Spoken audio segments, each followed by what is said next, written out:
बिस्मिल्लाहिर्रहमानिर्रहीम, अस्सलाम वालेकुम। मैं हूं मोहम्मद जुनैद हलीम। नाज़रीन, उम्मीद है आप सब खैरियत से होंगे। नाज़रीन, पाकिस्तान एयरफोर्स की कामयाबियों के चर्चे दुनिया भर में जारी हैं। एक बड़ी डेवलपमेंट सामने आई है। अज़रबैजान के साथ एक बड़ी डील के बाद अब फाइनली एक और ऐसा मुल्क है जो कि पाकिस्तान से दिलचस्पी का इजहार कर रहा है। JF-17 थंडर तैयारों में उन्होंने दिलचस्पी का इजहार किया और वो चाहते हैं कि पाकिस्तान उन्हें अपने लड़ाका तैयारे फराहम करे ताकि अपने दिफा को मज़ीद मजबूत और मौसर कर सकें। कौन सा मुल्क है ये आपको कुछ देर में बताएंगे और फिर आपको ये भी बताएंगे कि वो तैयारा जो कि क्रैश हुआ था, हमें यकीनी तौर पे हमदर्दी का इजहार करते हैं जो मरने वाले पायलट्स हैं उनकी फैमिलीज़ के साथ, और कुछ कंट्रोवर्सीज, कुछ सवालात जन्म ले रहे हैं। उस तफसीलात के बाद जो कि उनकी अपने ऑफिशियल्स की तरफ से मीडिया के साथ शेयर की गई हैं, बहुत ही हैरान कुन सवालात हैं। जिसमें सबसे पहला सवाल तो ये है कि क्या राजस्थान में जो गिरने वाला तैयारा है जगुआर, वो तैयारा हादसाती तौर पर गिरा है या उसे जानबूझ के गिराया गया है।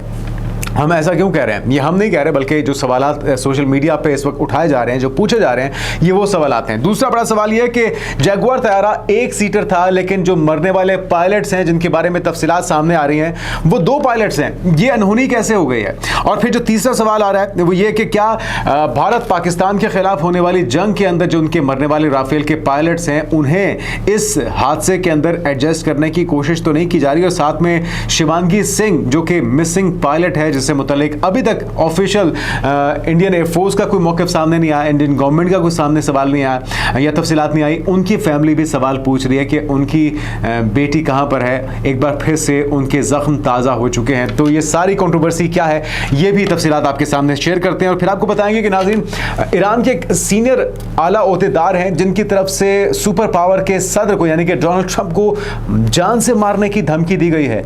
इतनी संगीन धमकी आखिर किसने दी है और उसका जवाब डोनाल्ड ट्रंप की तरफ से क्या सामने आया है, तो ये सारी तफसीलात आपके सामने रखेंगे। और आखिर में आपको इंडियन जो गवर्नमेंट है, जो मोदी सरकार है, उनके साथ साथ जो गोदी मीडिया है, उनकी शरारतें भी आपको कुछ दिखाएंगे। करण थापर जो कि बड़ा नाम है इंडियन सहाफत की दुनिया में, उनकी तरफ से एक और वारदात की कोशिश की गई है। बिलावल भुट्टो से जो उनका हालिया इंटरव्यू है, जो सोशल मीडिया पे इस वक्त खबरों की जीनत बना हुआ है, तवज्जो का मरकज बना हुआ है, किस तरह से भिगो भिगो के थप्पड़ रसीद किए हैं बिलावल भुट्टो ने करण थापर को, जिस अंदाज में वो ट्रैप करने की कोशिश कर रहे थे, जो अमूमी तौर पे तरीका वारदात होता है।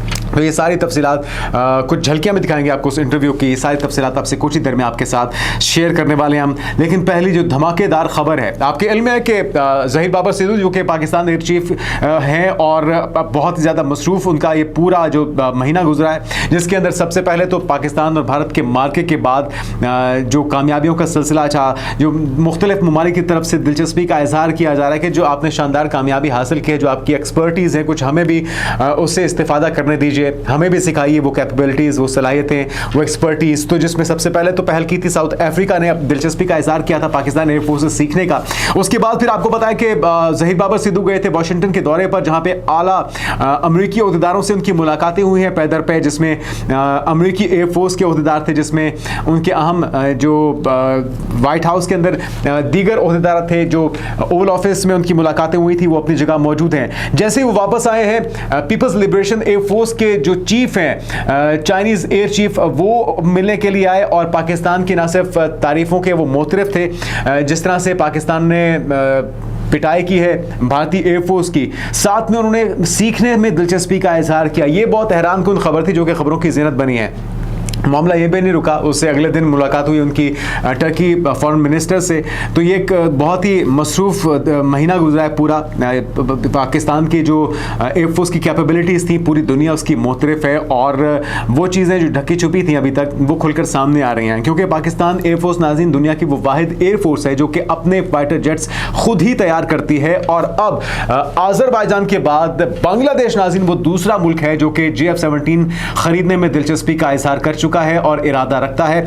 खबर क्या आई है वो भी आपके साथ शेयर कर देते हैं। खबर ये नाज़रीन कि बांग्लादेश ने दिफा के लिए पाकिस्तान से रुजू कर लिया है। बांग्लादेश ने पाकिस्तान से JF-17 थंडर लड़ाका तैयारे हासिल करने में दिलचस्पी का इजहार किया और 32 तैयारे खरीदे जा सकते हैं। 40 तैयारे आज़रबाईजान खरीद रहा है और 32 तैयारे बांग्लादेश खरीदने में दिलचस्पी रखता है। बांग्लादेशी पायलट तरबियत लेते देखे गए हैं JF-17 थंडर की और डिफेंस मैगजीन की तरफ से ये बड़ा दावा सामने आ रहा है, जिसमें अब पाकिस्तान के जो F-17 थंडर तैयारे हैं जो पाकिस्तान और चाइना के इश्तराक से बनाए गए थे, इसकी प्रोडक्शन पाकिस्तान के अंदर हो रही है। खुद पाकिस्तान एयरफोर्स इन तैयारों को तैयार करती है और अपनी सलाहियतों के जौहर दिखाती है। और ये जो साइबर एक्सपर्टीज़ हैं, जो उनकी स्पेस एक्सपर्टीज़ हैं, जो उनके सबसे ज़्यादा जो उनकी कैपेबिलिटीज़ हैं, वो उस वक्त उभर के सामने आई हैं जब दुनिया के जदीद तरीन और महंगे तरीन राफेल तैयारों को उन्होंने ना सिर्फ बांध के मारा है, बल्कि उनकी सारी जो रियल टाइम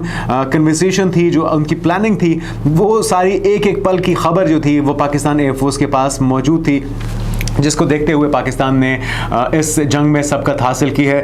और इन एक्सपर्टीज़ को देखते हुए ना सिर्फ पाकिस्तान एयरफोर्स की कैपेबिलिटीज़ की पूरी दुनिया मुतरफ है, और जिस तरह से हम आपको पहले भी बता चुके हैं कि अब मुख्तलिफ ममालिक, जिसके ऊपर चाइना के ऊपर ये इल्ज़ाम लगाया जा रहा है कि जी आपकी सारा किया धरा है, आपने पाकिस्तान को वो नेटवर्किंग करके दी, वो सारी मालूमात दी जिसकी बिना पे पाकिस्तान ये जंग जीतने में कामयाब रहा। खुद चाइना पाकिस्तान एयरफोर्स से सीखने में दिलचस्पी का इजहार कर चुका है, उनकी एयर चीफ इस चीज़ का एतराफ़ कर चुके हैं। तो ये इससे ज़्यादा बड़ी एक्नॉलेजमेंट और मेरे ख्याल में कोई हो नहीं सकती।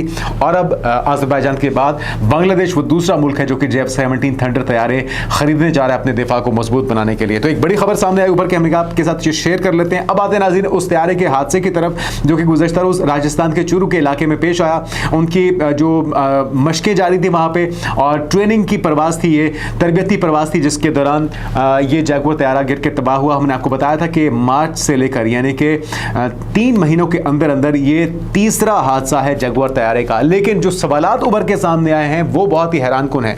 सबसे पहले तो आपको वो जो पायलट्स थे दो, जिसमें हम यकजहती का इजहार करते हैं, हमदर्दी का इजहार करते हैं, अफसोस का इजहार करते हैं इन दोनों पायलट्स के लवाहिकीन के साथ, क्योंकि यकीनी तौर पर जो पायलट्स हैं वो अपने फ़र्ज़ की अंजामदही के लिए ये सारी कोशिशें कर रहे होते हैं और उनका मारे जाना अफसोसनाक अमर है।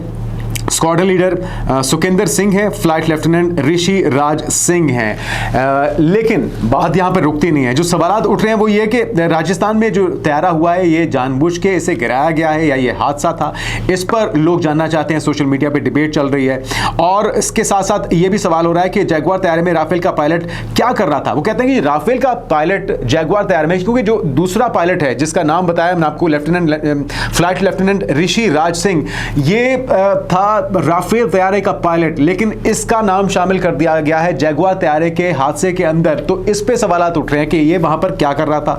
फिर सवाल ये है कि जो जैगुआर तबाह हुआ है वो 1 सीटर था, लेकिन जो मरने वाले पायलट्स हैं वो 2 कैसे हो गए हैं, वो दूसरा पायलट कहां से शामिल कर लिया गया है, लोग ये सवाल पूछ रहे हैं। मुख्तलिफ सोशल मीडिया पे, वेबसाइट्स के अंदर, जिस तरह से StarCom ब्यूरो है उनकी तरफ से एक पूरा ये एक आर्टिकल की सूरत में सवाल पूछा गया है और ये सारी तफसीलात भी शामिल आई हैं, वो आपके साथ शेयर किए देते हैं।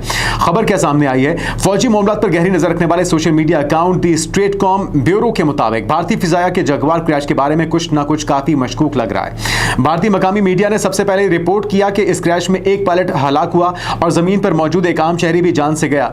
ये रिपोर्ट इस मलबे से मिलने वाले जगुआर के सीरियल नंबर से भी मेल खाती है, जो कि एक सिंगल सीटर तैयारे की तस्दीक करता है। मगर इसके बाद भारतीय मीडिया या भारतीय फिजाया की जानिब से जारी की गई प्रेस रिलीज में यह दावा किया गया है कि यह एक ट्रेनर यानी कि 2 नशिस्तों वाला तैयारा था और इस हादसे में 2 पायलट हलाक हो गए हैं। यह अजीब मखमसे में डाल दिया सारे भारत को इन्होंने। मजीद ये कि जिन पायलट्स के नाम भारतीय ओपन सोर्स इंटेलिजेंस अकाउंट्स ने जारी किए वो अंबाला एयरफोर्स स्टेशन से ताल्लुक रखने वाला स्क्वाड्रन के हैं और ये वही बेस है जहां राफेल तैयारे तैनात होते हैं। तो एक और कंट्रोवर्सी सामने आई है, इसलिए चीजें काफी गड़बड़ है और मुबैना तौर पर किसी साजिश की निशानदही करती हैं।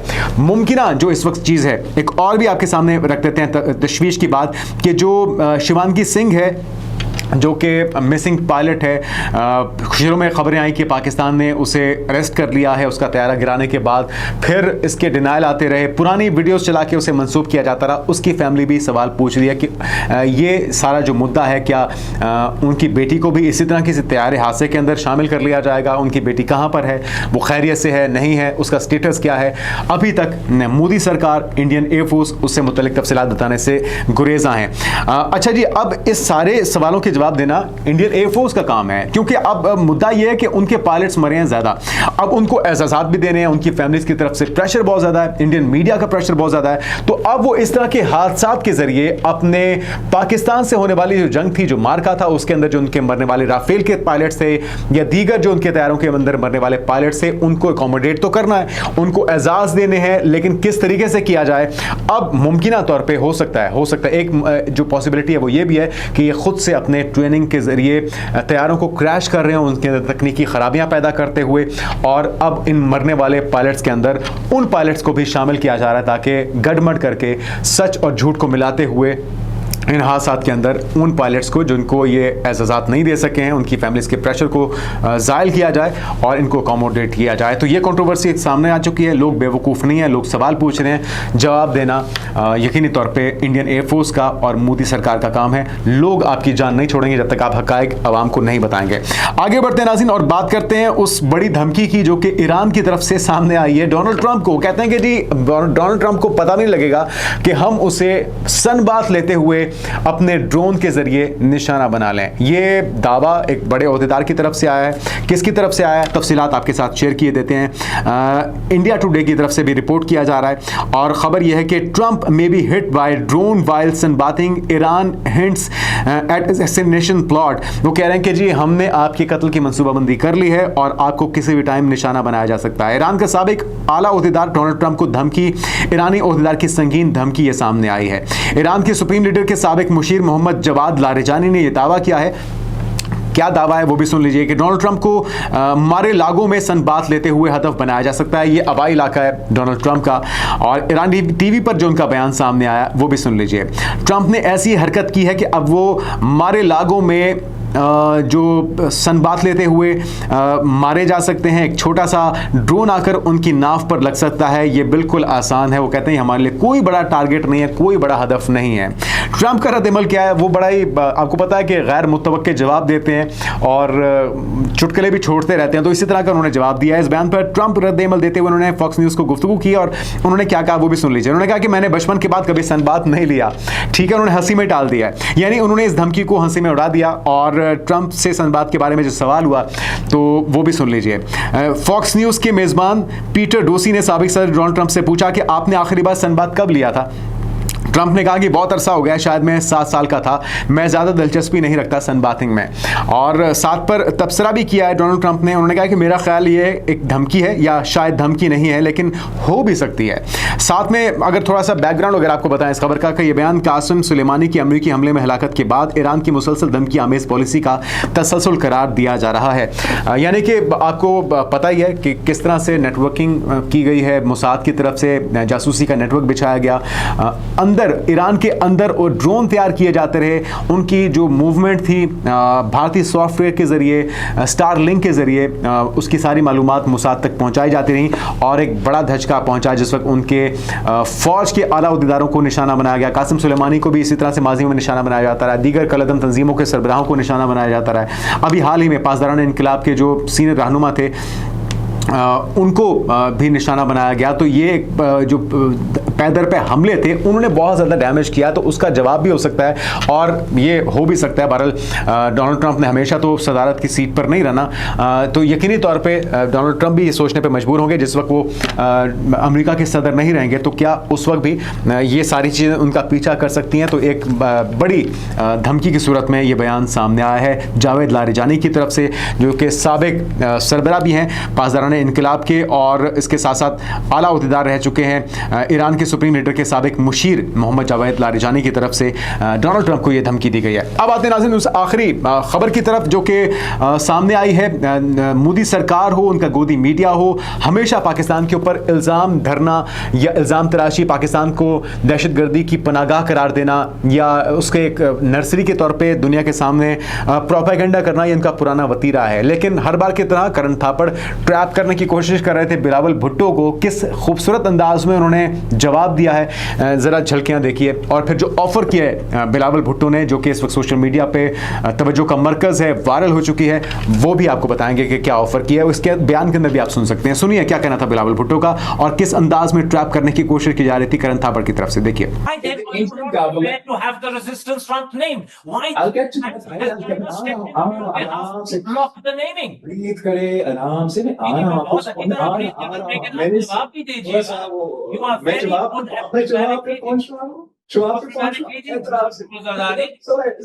Sorry. Try and breathe. Okay, as far as the Pahalgam terrorist attack is concerned, that Pakistan has been willing to be part of an impartial international investigation. Your government refused that. To this day, the Indian government is not shared with Pakistan, with the international community, with the Indian public. That who exactly are these individuals that were involved in this terrorist attack that are from Pakistan? Why are they not famous? Why don't you know their names? Surely, if these are cross-border terrorists that started from Pakistan, crossed into Indian-occupied Kashmir, and then managed to travel so far in, this is the age of scientific technology. This is the age of satellite information. If it was तो आपने देखा कि किस तरह से knockout किया बिलावल भुट्टो जरदारी ने करण थापड़ को, जिस तरह की बौखलाहट, जिस तरह का गुस्सा और फ्रस्ट्रेशन दिखाई दे रही है करण थापड़ के चेहरे पे, और उधर बिलावल भुट्टो के चेहरे पे मुस्कुराहट है। वो अमन की बात कर रहे हैं, वो डायलॉग की बात कर रहे हैं, वो तहकीकात की पेशकश कर रहे हैं, वो पेशकश जो कि पाकिस्तान की तरफ से, हुकूमत पाकिस्तान की तरफ से, रियासत पाकिस्तान की तरफ से पूरी दुनिया के सामने ऑफर रखी गई थी। पहलगाम वाकया पाकिस्तान ने किया है, लाइए सबूत। कौन थे वो दहशतगर्द, कहां से आए, कहां गए, क्या वो सुलेमानी टोपी पहनकर आए थे? यही सवाल तो हम पूछ रहे हैं। और वो नेग्लिजेंस, वो टूरिस्ट स्पॉट जहां पे के ना तो कोई सीसीटीवी फुटेज सामने आई, ना कोई सिक्योरिटी क्लियरेंस सामने आई, कि सैकड़ों दर्जनों नाके क्रॉस करते हुए 400 किलोमीटर से ज्यादा का फासला किस चीज के ऊपर, क्या पहनते हुए आए, क्या सुलेमानी टोपी पहनी हुई थी कि वो गायब हो गए, किसी को दिखाई नहीं दिए, किस वो बुलेट ट्रेन पे आए इतनी स्पीड के साथ कि पाकिस्तान से वो 400 किलोमीटर का फासला तय करके पहलगाम में पहुंचे और फिर वापस भी चले गए। उन्हें किसी ने पकड़ा नहीं, किसी ने देखने की कोशिश नहीं की, कोई उनकी पहचान बताने को तैयार नहीं। अपनी नेग्लिजेंस को छुपाया, पाकिस्तान के ऊपर जंग मुसल्लत की। आज भी बिलावल भुट्टो ने एक बार फिर से वो ऑफर किया है कि लाइए सबूत, पाकिस्तान उसके लिए तैयार है। लेकिन जिस तरह से जो एक बौखलाहट नजर आ रही है इंडियन मीडिया के अंदर, अब भी अपने लोगों को जस्टिफाई करने के लिए, अपने उन अंधभक्तों को जस्टिफाई करने के लिए कि जी हम बड़े वेलविशर हैं भारत के, आप इस तरह से अपने इमेज को डैमेज कर रहे हैं। आज पाकिस्तान को तनहा करने की कोशिश में भारत खुद तनहा हो चुका है। डोनाल्ड ट्रंप उनके साथ नहीं है। किसी भी एलामिया के अंदर, चाहे वो ब्रिक्स का एलामिया हो, चाहे वो शंघाई ताउन तंजीम का एससीओ का समिट हो, चाहे वो यूनाइटेड नेशन हो, किसी भी प्लेटफॉर्म पे लोग इनके झूठ को मानने को तैयार नहीं है।